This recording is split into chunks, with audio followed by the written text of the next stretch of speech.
ఇప్పుడు లేఖనం ఉంది కాబట్టి అప్పగిస్తున్నాడా? లేఖనం ఉంది కాబట్టి అతన్ని సాతానికి వదిలేశారా దేవుడు? లేకుంటే జరగబోయింది చెప్పటం లేఖనమా? అయితే జరగవలసిన దాన్ని చెప్పేదే లేఖనము లేదా ప్రవచనము. అందును బట్టి ప్రియులరా, ఆయన శిష్యులలో ఒకడనగా ఆయనను అప్పగింపనయ్యున్న ఇస్కరియోతు యూదా. చూడండి, ఈ మాట యోహాను సువార్త 12వ అధ్యాయము 4వ వచనంలో ఉంది. అప్పగించవలసిన ఆ తలంపు కలిగిన వ్యక్తి ఎలా ఉన్నాడో తెలుసా? ఇదే యోహాను సువార్త 12వ అధ్యాయము 5వ వచనంలో యేసుక్రీస్తు ప్రభుల వారికి అత్తరు అభిషేకము జరిగినప్పుడు అతడు ఏమన్నాడంటే, ఈ అత్తడు ఎందుకు 300 దేనారములకు అమ్మి బీదలకు ఇయ్యలేదు అనెను.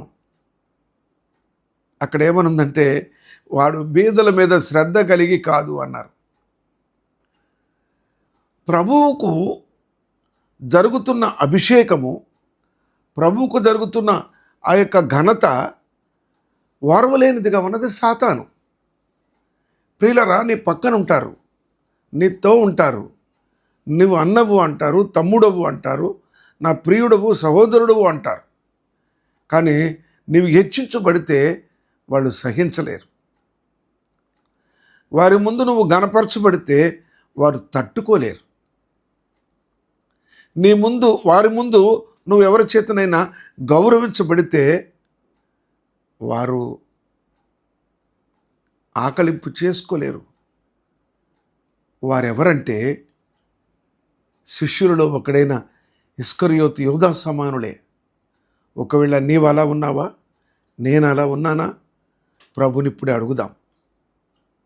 ఎవరు మన కళ్ళ ముందు ఒకరు అభివృద్ధి అవుతుంటే, మన కళ్ళ ముందు ఒకరు గౌరవించబడుతుంటే, మన కళ్ళ ముందు ఒకరు సన్మానించబడుతుంటే, మన కళ్ళ ముందు మనకి తెలిసిన వాళ్ళే మనల్ని విడిచి అతన్ని మాత్రమే గౌరవిస్తుంటే సంతోషించి ఆనందించుదాం.